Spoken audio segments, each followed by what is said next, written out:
సుప్రీంకోర్టుకు వివిధ రకాల సమాచారాన్ని చేరవేయడం జరుగుతుంది. ఆ 400 ఎకరాల్లో 100 ఎకరాలు ఈరోజు జేసీబీలు వచ్చి పనిచేయడాన్ని వీళ్ళు ఇచ్చిన సమాచారంలో బుల్డోజర్లను ఇవ్వడం జరిగింది. ఏవైతే ఈ ఏనుగులు లేదంటే జింకలు, నెమళ్ళు, ఇతరత్ర పర్యావరణంలో ఉన్న జీవరాశులన్నిటి వీడియోకి సంబంధించి కూడా వాళ్ళు ఇచ్చి ఉంటారు కాబట్టి అది సుప్రీంకోర్టు భావించడానికి అనుకూలత ఏర్పడి ఉంటుంది. బట్ ఏదైనా సరే సుప్రీంకోర్టు గైడ్ లైన్స్ ను, సుప్రీంకోర్టు ఇచ్చే ఏవైతే రూల్స్ దాన్ని రాష్ట్ర ప్రభుత్వం పాటిస్తుంది.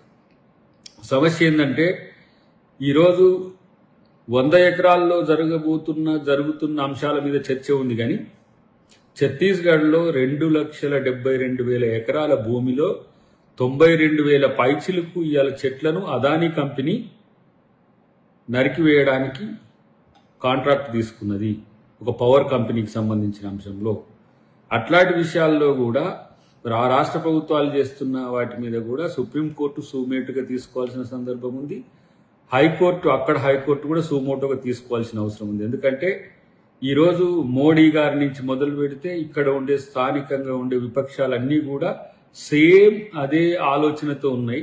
కానీ రాష్ట్ర ప్రభుత్వం చెప్పే అంశాన్ని కానీ ఆ కోణం నుంచి కానీ ఇప్పటి వరకు సుప్రీంకోర్టు కానీ హైకోర్టు కానీ ఇంకా దాన్ని రిసీవ్ చేసుకున్నట్టుగా కనబడతలేదు. కాబట్టి వాటి పూర్తి స్థాయి వివరాలను రాష్ట్ర ప్రభుత్వం నివేదించిన తర్వాత వచ్చే తీర్పును మనం స్వాగతించాల్సిన సందర్భం ఉంటుంది.